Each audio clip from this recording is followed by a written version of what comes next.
Yeah, the Monday edition of Mr. Irrelevant, live from the Everlight Solar Studio downtown Madison. I'm Alex Strouf with you, joined as always by producer Tiny Hands, producer Sweet 16.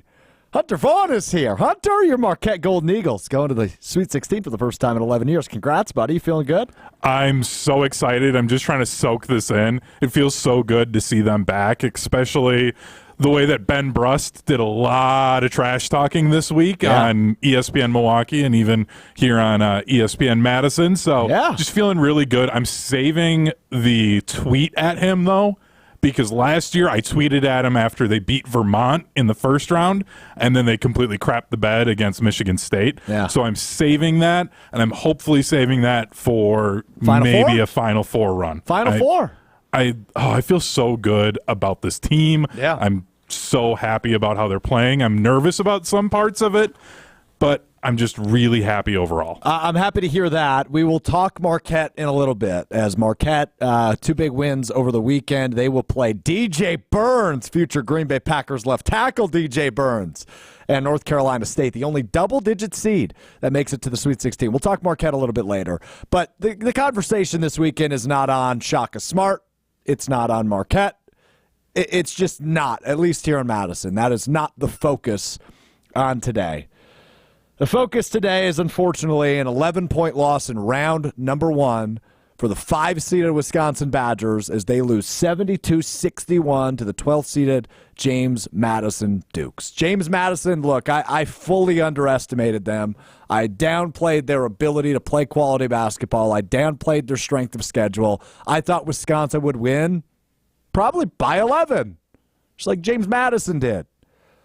And ultimately, that was a game in which the Badgers got punched in the freaking mouth and never responded. Never responded. What'd they have, 5 points in the first 10 minutes? I mean, it was an embarrassingly bad effort by the Wisconsin Badgers. They looked like they didn't wake up. And by the way, that game was at like 9 p.m. locally, 10 p.m. Eastern. Looked like they had gone to sleep already for the next day. It was a horrible game for the Badgers. And it's what has now become the normal expectation in the NCAA tournament for the Wisconsin Badgers, that they're going to get punched in the mouth by a lower seed and lose early. It's been 7 years since the Badgers have made it to the second weekend. So all the smack talk that we as Badgers fans have done to Marquette the last 7 years of, oh, you can't make the second weekend. Sorry, we're the new Marquette. That's just the matter of the fact when it comes to the Wisconsin Badgers in the NCAA tournament. They can't get to the second weekend under Greg Gard. The effort, the energy, the inability to respond to adversity in that game against the 12th-seeded James Madison Dukes, flat out unacceptable. There is no way you can spin that game from Friday night for the Badgers and say, yeah, proud of their effort. Yeah, they beat Purdue the week prior. Guess what? It didn't matter. The Big Ten tournament, they look like a good basketball team. The NCAA tournament, they look like they belonged in the freaking WIAC. And that's no knock on the WIAC. I love the WIAC. Yeah, be careful. But that's Division III. And Greg Gard obviously has a background in Division III in the WIAC. But I'm pretty certain with the effort his D1 Big Ten basketball team put on the floor on Friday night, his D3 teams from back in the day could have beat the Wisconsin Badgers on Friday night. That was as flat out bad as I've seen that team play in a year where they played flat out bad quite a bit. You remember that Rutgers game in February where they go on the road to Piscataway and get run out the gym by a team that didn't belong in the NCAA tournament, didn't make the NCAA tournament? They lose by 22 in that game at Rutgers. That's the same team that played Friday night in the NCAA tournament. Those guys weren't ready. And it's not the first time we've seen this either, which is the disappointing part and the embarrassing part as a Wisconsin Badgers fan. To bring you behind the curtain, prior to the show, from noon to 12:30, I was on a meeting as we were, talking about some specialty programming we'll have coming up, because it's the 10-year anniversary of that first Final Four team under Bo Ryan for the Wisconsin Badgers. A team that was terrific at responding to adversity, by the way. These last few teams for Greg Gard and the Wisconsin Badgers, once they get punched in the mouth, it's a first-round TKO. And that was the case Friday night. I never felt like they were in that game. Second half, I never felt like they were in that game.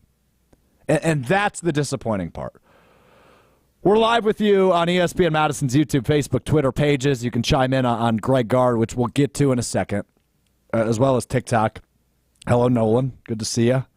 Somebody is very excited about Arizona's potential in the Final Four on TikTok. That's why I love TikTok, man. We're just going to talk about whatever they want. But we need to talk about whether or not Greg Gard is the guy for the Wisconsin Badgers. And I'll start it with this.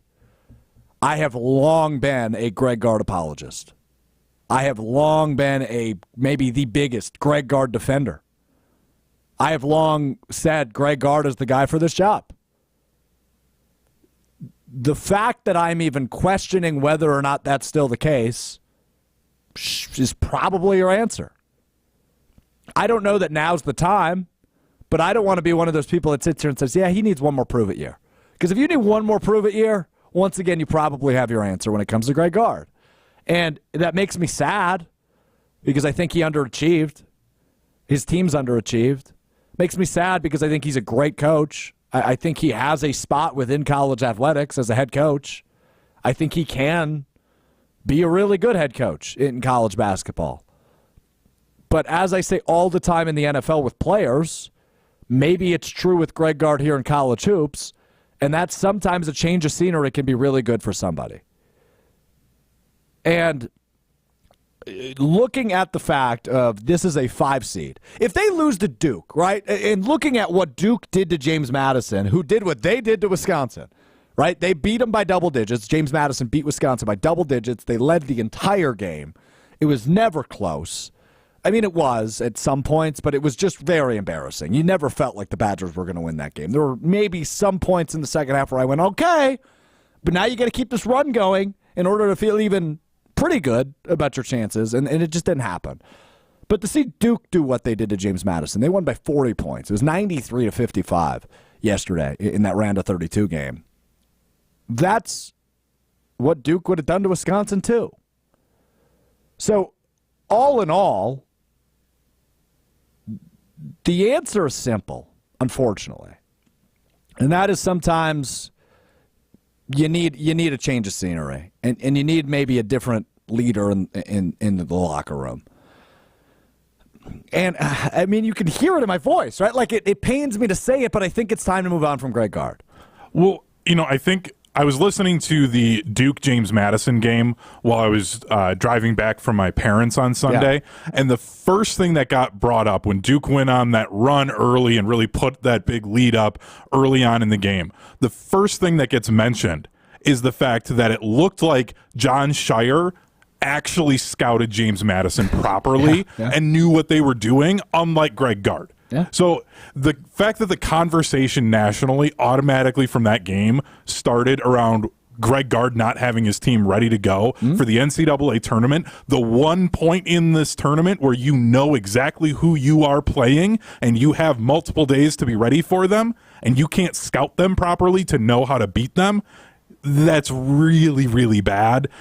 And I've been like you, Strouf. I haven't wanted to see them pull the trigger, but I just think they need to. It's feeling like Paul Christ again. It's just feeling like the energy isn't there, and there's no reason to keep going with this. It's disappointing though, because look, and obviously it sucks because Greg Gard is a good human being, right? And he's done so much for the Madison area, and he's done so much at UW during his time as an assistant, now the head coach for the last several years. He's a good dude, and I think he's a good basketball coach, but you can't do this time and time again and have no accountability. And I saw a comment on TikTok, somebody watching along with us on the ESPN Madison TikTok, saying UW basketball needs to have the same standard as UW football and UW men's hockey. And look at what those programs did when they made leadership changes over the course of the past couple of years. Chris McIntosh, the athletic director at the University of Wisconsin, he fired Paul Christ midseason. Now, I am often in the camp that no coach deserves that, especially one like Paul Christ who had been successful. But I asked him the night Chris was let go. I asked Chris McIntosh at the press conference, why now? Why is the timing now, Chris? And he said it was over a conversation him and Paul had the night prior. Paul understood that a change needed to happen. And another good guy who was a great coach for a lot of his tenure at Wisconsin. But he accomplished more than Greg Gard. Paul Chryst did. He had Wisconsin in Big Ten championships games, which Greg Gard has as well. But he had them in national conversations consistently. He had great defenses and good offenses and constantly competing in the Big Ten until he wasn't. And that was the final straw. Chris McIntosh fires him in season, and about a month later goes and makes debatably the biggest hire in terms of attention and energy and big swings the university has maybe ever seen in Luke Fickell. And while season one wasn't perfect and all sunshine and rainbows, it's hard to turn around a program. And I think Luke Fickell will ultimately be a great hire for the University of Wisconsin. Men's hockey. They move on from Tony Granato. They go get a guy that we now call Magic Mike, who has them in the NCAA tournament, a first-round matchup coming up this weekend for the men's hockey team. So to only have 2 wins in the NCAA tournament since they made the Sweet 16 in 2017, it's just unacceptable for a program that should be nationally recognized, that should consistently be top 25, that should consistently be one of the favorites in the Big Ten.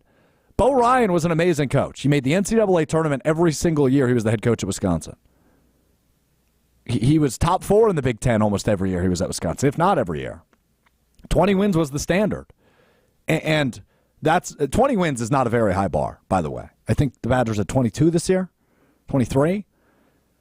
I'm very intrigued to see when/if the change is made. I honestly don't believe it will happen this year. I don't think it will. I think if it would have, I think it probably is already done. And maybe that comes today or tomorrow, but that's a decision you make either this weekend or early this week. And maybe those conversations haven't happened yet. But I would vote if I was a betting man, I would guess Greg Gard as the head coach next season. But as David chimes in on the YouTube chat, it's got to be a big tournament run or bust next year if Gard is back. And like I said, I think he probably is. But the fact that look, I'm not putting myself on a pedestal, but Hunter, you know as good as anybody, and as well as anybody, I have long defended Greg Gard. Yes, you have. I have always defended Greg Gard, and I have always thought he is the guy that can take this program back to a Sweet 16 or an Elite 8 or a Final Four, because I do see that potential in him. But how long is too long? And after an embarrassing exit in the fashion that it was, and this is not the first time it's happened under his watch, you have to start asking the question, can Chris McIntosh do it again? Can he go out and take a big swing in terms of his replacement? You know, I think one of the other issues as well, and I've seen it pop up on the YouTube chat here, is the fact that the team that went to the Sweet 16 with Greg Gard, they were Bo Ryan's guys. Like, those were his recruiting classes. But hold on. But Greg Gard was an assistant coach, so he's part of that recruiting. Yes, and then that's why those guys stayed there. But he wasn't the guy that was in charge of that and setting up and saying, this is the direction we're going to go in. And now that he has been that guy, we've seen what's been happening. And we just saw it, Xavion Mitchell this last week. Great player from Oshkosh North. He goes and he commits to Iowa State. To who's the head coach at Iowa State? Well, he used to coach high school basketball here in the state of Wisconsin. He was born and is a high school graduate. TJ Otzelberger is the head coach at Iowa State. So it's a name, by the way, who's in the Sweet 16. It's a name. I'm not saying it happens. I'm just saying if there is a name and if there's a guy that makes sense who has proven his worth at a smaller university, who has not been renowned as a good basketball school over the years, fine basketball school, that name might make sense. It's Luke Fickell-esque in my mind. Just looking around some of the chats, and appreciate all you chiming in here, Mr. Irrelevant. I'm Alex Strouf. That's Hunter Vaughn, producer Tiny Hands, Marquette fan. He's feeling a lot better than I am today. SDN 40 says rumors the buyout is $22 million. I believe I read $12 million for the buyout for Greg Gard, which is about the same amount it was for Paul Christ. They were able to negotiate Christ down a little bit. I think it was down to $8 or $9 million. And I would imagine maybe that conversation hasn't happened yet, like I said. And Joseph says the same thing. I truly wonder if Gard and McIntosh have spoken yet. Oh, to be a fly on the wall in that room. Sure that. I think McIntosh believes in Gard, though, more so than he did in Christ and more so than he did in Granato. And I again, this is where my Greg Gard apologist comes out. I would agree with that. I think Greg Gard has transitioned well into this new era of college basketball when it comes to NIL and the transfer portal. Shaka Smart, and again, we'll talk about Marquette in a second, but I'm just comparing Shaka to Greg Gard for a moment because the programs are very similar in this way, is that they don't really use the transfer portal. They develop. They build chemistry. And it's worked out really, really well for Marquette now in year 3 of Shaka. Right? I understand Tyler Kolek was a transfer at one point, but he's your guy. And that could be the case with like an A.J. Storr for Wisconsin. Otherwise, it's recruitment. It's your true recruits, developing them and taking it to the next level. And experience does speak. I said this on last week. I think it was on Wilde and Tausch when I was filling in Friday. I think, experience speaks so much to success in the tournament, right? Like a team like Kentucky, who is filled with NBA guys. I mean, shoot. The two guys that might get drafted first out of that played NCAA basketball in the NBA draft this year are Kentucky players. And Kentucky got bounced in the first round by a 14-seeded Oakland. But what does Oakland have? Experience and chemistry and tenure together, the core players. So I think Wisconsin's route has been correct because Marquette is proving it right. And other schools that are in this spot, not all of them, but a lot of them, UConn, has taken players, developed them, and gotten them to that next level. Something that you can knock Greg Gard for, whether it's fair or unfair, is development hasn't necessarily been a strong suit with some of these players. Is Chucky Hepburn a terrific or a totally different player than he was 2 years ago his freshman year? I would say he's all around a better floor general, but is his offensive game 2 times, 3 times as good as it was his freshman year 2 years ago? I don't know that I would say it was. Let's talk Connor Essegian, because I think he's a good case when you bring up the development topic. Connor Essegian was a terrific freshman. All freshman selection for the Big Ten. Started 19 games last year. Was, I think, the second leading scorer on a team that lacked offensive firepower. Right? This was prior to the A.J. Storr arrival and the John Blackwell arrival. He was a guy that looked like he could be the face of this team for several years. And this year, it started really wacky, right? He didn't play the first couple of games, and it was blamed on a back injury, and then he just didn't play at all year. He started 0 games. He averaged 7 minutes per game, and he just didn't really see the floor as much as a guy for a team that needed offense and wasn't very good on defense overall. He just felt like a guy that should have been on the floor more. And I think we all said that all season, right? Like, I'm not saying anything insane that hasn't been said before. I think something that was talked about a lot, and we talk Badgers basketball on the show a lot this season, was where's Connor Essegian? And it was always kind of just, he's not great on the defensive end. He struggles there. And we've got guys like John Blackwell and A.J. Storr that can help offensively. And Max Klesmet, when he's hot, right? He needs to be on the floor. I just felt like Connor Essegian was mishandled completely. And it's unfortunate that he announces yesterday on social media he's entering the transfer portal. I think he'll go somewhere and be a stud. I don't know that it will be Power 6. I think maybe it could be, right? Like, Hunter, your conference, man, I would love to see Connor Essegian in the Big East. I really could see that happening. I don't know why. I just hope it's not a poverty program like Georgetown's been. Right? Yeah. Like, I would love to see him, and I don't know off the top of my head how many seniors are on some of these teams, so I'm just throwing out names. But what about like a Creighton? Could he be a guy in Creighton that contributes? I would say yes. Yeah, I think so. I was even thinking the Seton Hall, St. John's teams that they need something else to help kind of get them clearly in the committee's mind into getting into the tournament. He's a guy that could do it. He knows how to play at a high level in college basketball.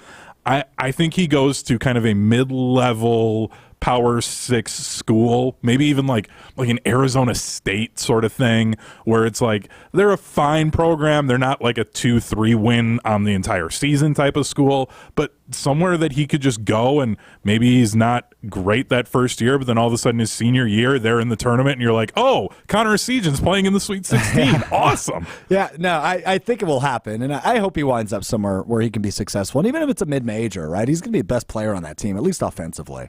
So I really like Connor. We aired the sit-down, what was that, back in November that I had with him on the show, and I just think he's such a cool kid. And you know, he talking about like embracing the new era of NIL. He has totally made his presence known on social. He's one of the best in all of college basketball when it comes to that. And you know, he's capitalized on his name, image, and likeness, right? Is what the goal of NIL is. And I think he's done a really good job with that, but it hasn't overshadowed his ability on the basketball floor.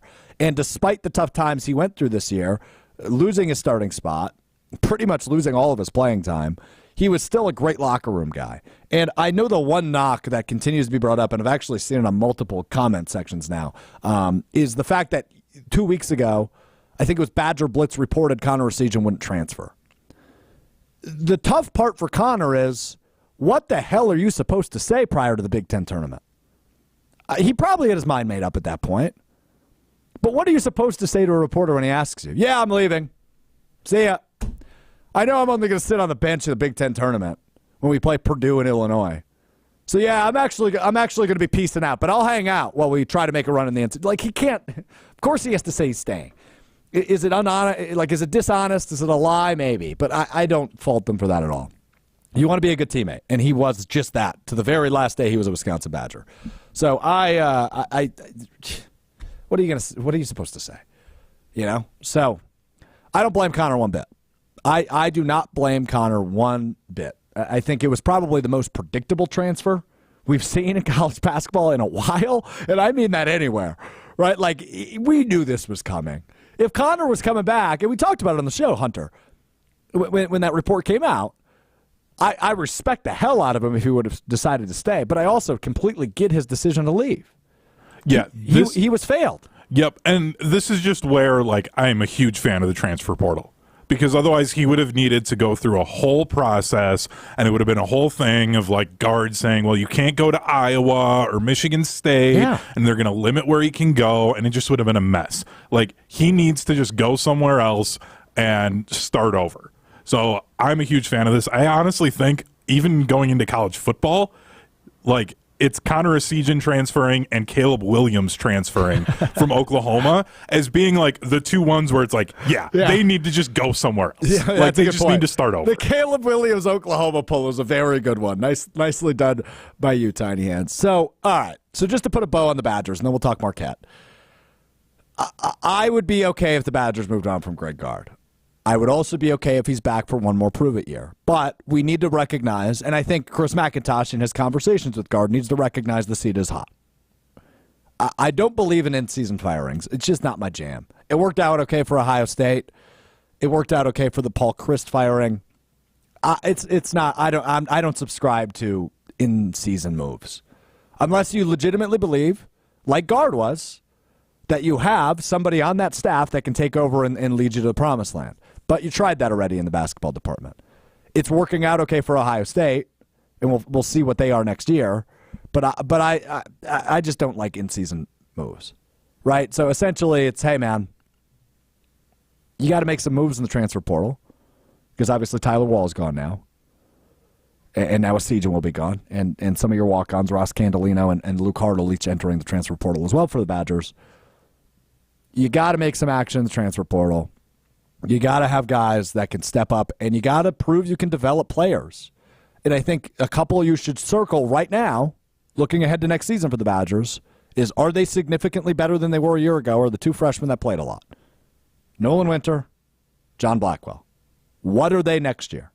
How important are they in terms of offensive contributions and defensive? And how much better are they than they were a year ago? That is something to keep an eye on. And obviously, it's Chucky Hepburn's last hurrah next year. I mean, this is a team that's going to have a lot of experience coming back, assuming nobody else enters the portal. None of those names I just listed. You have Steven Crowell back. He's the same player he was 2 years ago. You got to find a way to make him consistently a double-digit scorer and probably near a double-digit rebounder. He was too inconsistent this year, and I think he'd tell you that. So if Gard is back, those are things to look at. I'm okay if he's back. I'm also okay if they move on, which is the first time I've been there. And like I said at the top, me being okay if they move on from him probably tells you all you need to know when it comes to Greg Gard. All right, let's talk Marquette. Let's talk happy news, Hunter. You're fired up. You got your Marquette shirt on today, man. Marquette is cough if you're seeing these. I'm not going to cough for you, but I will acknowledge that I am seeing your comments. I'm fired up about Marquette. Shaka Smart, man. It's a hell of a head coach. Marquette was awesome yesterday in their win. And look, I mean, the path for them was, I don't want to call it easy, but the path for them was certainly like, hey, man, best case scenario if you're the 2 seed. Because in the region, and now they play the 11 seed NC State, who's playing really good basketball, by the way, in the Sweet 16. But in their group of 4, essentially, the path to the Sweet 16. Colorado, who they had to beat yesterday, the 10 seed. The other game was 11 seeded NC State taking on 14 seeded Oakland, which means you play the winner of that game, another double-digit seed in the Sweet 16. So you should get to the Elite 8 pretty easily. And I wouldn't call it a failure. Not getting to the second weekend would have been the failure. And Marquette, look, they made it interesting. Did Colorado yesterday. I mean, that's a team that scored 102 points in the round of 64. So, yeah, it's not going to be the easiest task in the world to slow them down. But, I mean, I thought Marquette was great yesterday, an 81-77 win. I thought Tyler Kolek was tremendous in only a second game back after the oblique injury. I thought he was awesome. I mean, he had some moments in the first half where you go, Tyler, right? I think he had, like 5 or 6 turnovers, and most of them were early. But I thought he was tremendous. I thought Chase Ross off the bench was huge for Marquette. And I like what Shaka does, man. He only goes 7 deep. He's got his guys. He sticks to those guys. Well, they talked about it during the broadcast, but when you get to these national TV games like this in the tournament, all of those media timeouts are a minute longer to get in more commercial breaks. Right. So coaches take advantage of that. So you see the benches shrink as you get into the playoffs here, and I'm so excited for this team. I'm really trying to tamper my expectations though, because I'm just like, oh, if they keep playing like this, I know they didn't end up seeing, they're not going to see Kentucky. They didn't, get what would have been Texas Tech. I think it was on that side as well, dude. But I know they're all just. I know I make fun of you. Those are such good teams. They are. I know I make fun of you for being a doomsday fan, but you gotta. I mean, especially when it comes to the NCAA tournament, it is so survive and advance. Yep. Last game is officially in the rearview mirror, dude. You won. You're good. Now you're on NC State, and my favorite player in the tournament, DJ Burns. Oh. That dude is a big MFer, and I love him. I love him, man. He's straight up bully ball in the NCAA tournament. This guy is a hero in the NCAA tournament, and we get to see him play Marquette on Friday. And I cannot wait for that matchup because DJ Burns is going to go for 30. And Tyler Kolek might go for 30. And Cam Jones might go for 30. I think we're going to have a heavyweight bout, trading blows, a little good old-fashioned slobber knocker, as Jim Ross says. I'm fired up about DJ Burns playing Marquette on Friday, but we'll get to that momentarily. When it comes to yesterday's win over Colorado, I thought they did what they had to do. They had a nice cushion and lead at halftime. They didn't play as well in the second half offensively, but they made the shots when they needed to. Chase Ross hits a huge shot. David Joplin hit some huge free throws. This is a team that looks like they're built for March. And to see Shaka Smart get emotional after the game about what this means to him, what it means to Marquette, it just proves to you that this was a match made in NCAA basketball heaven. For Shaka Smart and Marquette Golden Eagles, man, they've got their head coach for a long time. He's not going anywhere. And what he has done with this program, who for a decade underachieved, and to have them in the second weekend, I get why he's emotional. Because that is a huge, huge, huge monkey off Marquette's back. I said it at the top of the show. Every Wisconsin fan has been given hell to the Marquette fans for the last decade because they can't get to the second weekend. But now, thanks to Marquette's savior Shaka Smart and the best floor general in the country, Tyler Kolek, the narrative is flipped. It's Wisconsin who can't get to the second weekend as they fall flat on their face Friday. So if you're a Marquette fan, stand up, be proud, be excited. You're here, man, and you get to play America's sweetheart in the Sweet 16 in DJ Burns in North Carolina State. It's an exciting time to be a Marquette fan if you are one. I'm incredibly excited, and I'm honestly even getting to the point of, back in Marquette history when Al McGuire was at Marquette in the 70s, for that entire decade, Marquette had the second best winning percentage of any school behind John Wooden's UCLA teams. I'm feeling like this could be the start of that level of good basketball for Marquette. I'm honestly feeling that good about Shaka and the direction he has this program going. I'm so excited about them. That's not doomsday. This is great. And I'm not even feeling like it's they're absolutely going to win on Friday night against NC State. They're going to win on Friday. But I'm not even thinking about it that way. I'm just thinking about the fact that I actually feel energy for this program that I haven't felt since Buzz Williams took them to that Sweet 16. No doubt. And the fact that it's been a decade and I can finally actually feel excited about this team again is so refreshing, and it just makes me feel so good. I'm feeling emotional about this team because I love Shaka so much, and his saying is the energy-giving behaviors. That's high fives, slapping the floor, all that stuff. I love it. I eat it up. He is my favorite coach of all of the teams that I cheer for. Dude, I will tell you this. I've mentioned this before, but it just gets me so damn fired up. Shaka Smart, when he's coaching his ass off, gets into what I refer to as the crab-like position, where and I'm wearing khakis today, so I can actually pull this off a little bit, where he's squatting, and he looks like an angry crab. And I love it, man. I love the energy from him. And he was chewing gum yesterday. The gum fell out of his mouth. He picked it up off the floor and popped it back in. 5-second rule for Shaka. I love that, dude. He's locked in. I really like Shaka Smart. I'm a Badgers fan over a Marquette fan, but I'm one of those people where I didn't attend either of the universities, so I just root for good basketball in the state of Wisconsin. I'm all in on Marquette. I'm all in on the bandwagon now. I went to a local joint yesterday to watch the Game Hunter. You know what I was wearing? Your Tyler Kolek shirt? Yeah, my Tyler Kolek NIL shirt. That's crooked. It's I don't know if they just made it really fast, but it's crooked. I love it, man. So, yeah, I was fired up about that. So, just real quick to put a bow on Marquette, and then we'll get to one shining moment because I want to make predictions from the first weekend of the NCAA Tournament, what we think might be in the one shining moment package. We'll get to watch Strouf Learned, and we'll wrap up the show. I've said for a couple of weeks now, it's UConn, it's everybody else. But now that we're down to 16, I think we could pretty much tier these teams. And I'm not going to tier all 16, but you have great, which is UConn. And then you have really good. And here are the teams that I think fall into really good that are alive in the NCAA tournament. I think two of them are in the same region, and hopefully we see this in the Elite Eight, and that's Houston and Marquette. I think Houston and Marquette would put on probably the best game of the college basketball tournament, and I'm not joking when I say that. I think it could be that good, and there were some really good games this weekend. I think Purdue's there. I think Gonzaga is outplaying their seed, as they typically do. I put Gonzaga up there for sure. Otherwise, I have Creighton is solid. I think the Big East is playing good basketball right now. But I don't know if I'd put them in really good. I'd put Houston, Marquette, Purdue, Gonzaga. I think probably Tennessee. I think probably Arizona. UNC's in there, and I think Illinois is currently in there. And I think Illinois and Iowa State. I think Illinois-Iowa State's going to be a really good game in the Sweet 16. But then you have your sleeper teams who could maybe pull up an upset. San Diego State. They're 5 seed. You get a rematch in the national championship game in the Sweet 16 with them and UConn. I think Clemson's dead. I think Bama's probably dead. I don't know if I believe in Arizona. NC State, it was a fun run. I think it ends on Friday. And Duke, they're playing good basketball.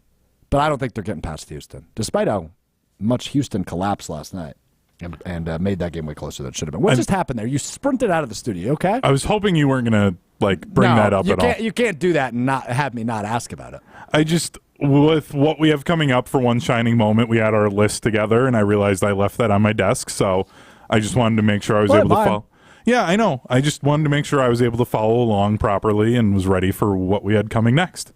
So and I just have somebody, what happened to our Badgers? If you missed any of the conversation, we just spent 30 minutes talking about it. You can find Mr. Irrelevant, YouTube, ESPN, Madison, YouTube, or wherever you get your podcast. Just search Mr. Irrelevant. We spent the first 30 minutes of the show on the Badgers, so you can catch that conversation wherever you get your podcast. It will be posted as soon as we're done here from the Everlight Solar Studio. All right, I want to play a game.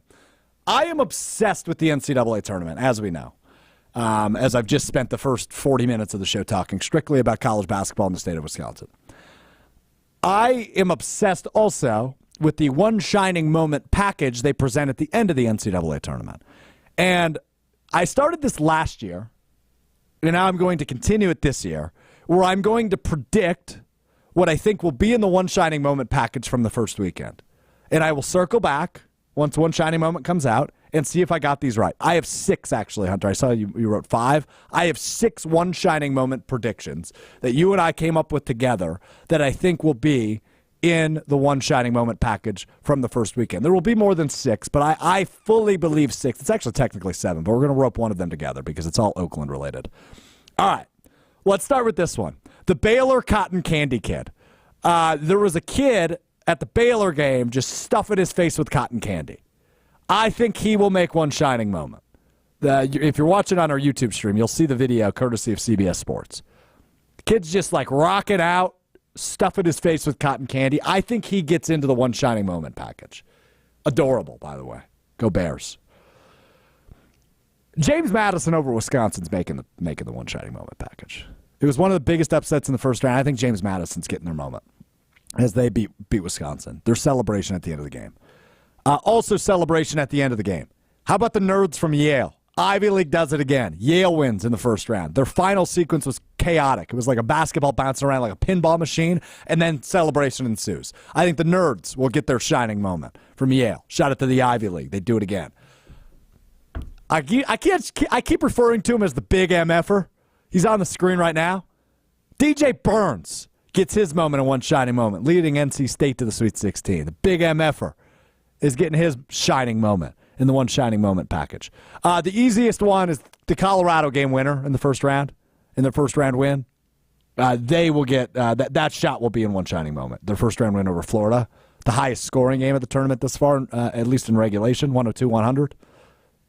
That game winner will be in there. And then the last one, it's really 2, but last one, it's all Oakland related. Number 1, Jack Golke. Absolute fire from beyond the arc. He breaks the NCAA tournament record for most threes in the first weekend. Coming off the bench, might I add, for the Golden Grizzlies. He gets in there. He gets his moment. But so does the president. Oakland's president had a Cinderella slipper in front of her at the round of 32 game against NC State, and they kept cutting to that on the TV. The golden Cinderella slipper will make the cut for One Shining Moment. Those are my technically 7 predictions for One Shining Moment. We'll come back and circle back and see how right I was on those. Thoughts? I do want to address the big MFer conversation. Yeah. Because, I'm not as big as I was a few months ago. I'm really proud of myself. I've lost Proud of you too. Thank you. I've lost close to 40 pounds. Holy smokes. Good for you. Yeah, I'm very proud of myself. But as a big guy. Hold on. I'm not calling him fat. I just think he's a massive dude. No, but it's that, and then the fact that after their win, so NC State, if you follow Marquette at all. You were bothered by this. Yeah, if you follow Marquette at all, they get milkshakes after their wins. It's been their thing since Shaka has been there. NC State apparently does ice cream. So CBS decides, let's be funny. We're going to go and give the big guy on a post-game interview some ice cream and try and get him to eat it on TV. Look at the big guy as he eats some ice cream. Bro, I don't think that was their intention. They don't do that if it's the point guard. I think they might. I don't think they do. And it bothered me a lot. So let me give you a TV equivalent, right? Because I get your point, and I know it bothered you. You brought it up earlier today, and I'm glad you brought it up here. So Thanksgiving Day, where I forget what network it was, but somebody snubbed Jordan Love of a turkey leg this year. Like, they don't bring over the O-lineman for that. They bring over whoever the best player is. DJ Burns just happened to be the best player in that game. They probably had the ice cream ready for whoever the best player was. It just happened to be the big fella. But when they do it for Thanksgiving, that is a tradition that they do every year. This was a one-off thing that I've never seen them do before in the tournament. It's an NC State tradition. Okay, but I've never seen them do it to a Marquette guy. Maybe they and will. Marquette does the milkshakes every time. But maybe they will. Maybe that wasn't as well known as the ice cream for NC State. They've been doing it for 3 straight years. I'm just playing devil's advocate here, but they haven't won a game in the tournament in the last 3 years. They beat Vermont last year. Thank you very much. Did they? Yeah, and then lost to who? Do you remember? Then they lost to Michigan State. That's right. Yes, because Tyler Kolek had some turnover issues. I'm sorry. I'm referring to NC State. Oh, NC State. I don't think they've won a game in the tournament the last 3 years. Yeah. So I'm saying Marquette with the milkshakes. Right. Yeah, they won last year over Vermont. The Catamounts. They lost this year to Duke. Tough break for the Catamounts. They're always there, though. Like, it feels like the last 5 years Vermont's been in the tournament every year. Oh, it's almost every single year they're in the tournament. They're due for a win one of these years. Keep that in mind. They had one a while back. Yeah, that's fair. It's fair. All right, just clean up on here. Where do I find the article? The 15 ideas of head coaches. I did not write an article, if that's what you're asking, but TJ Otzelberger would be the top of my list from Iowa State. I think there's other names that you could float out there, but I mean, Hunter, tell me if I'm nuts for this. Is there any chance, let's say the Badgers move on from Gard, is there any chance they're calling Marquette and saying, hey, we're interested in Shaka? He's an Oregon guy. He's from the Madison area. I don't think so. Just because I don't think they're going to pay him enough to leave. That's fair. Like, I think at this point, the only schools that pay Shaka enough to leave would be Duke, North Carolina, maybe Arizona, if UCLA really wanted to, like, go all in. But it's got to be, like, a blue blood type of program for him to leave at this point. Yeah, that's probably fair. I don't think he's going anywhere. I think he's a Marquette lifer, to be real honest with you. But if I'm Chris McIntosh, I'm picking up the phone, at the very least. You could say no chance, hang up, click. Okay, at least I tried. Yeah, see what his agent says. Yeah, I'd make the phone call. All right, time now for What Strouf Learned as we wrap up the show. Fun one today as we talked all things college basketball. Not so fun Wisconsin conversation, fun Marquette conversation. I'm excited for the Golden Eagles. What Strouf Learned, we stay in the world of college basketball, except we go to the women's side. And we go to maybe the most polarizing figure in all of women's college basketball, who is not Caitlin Clark.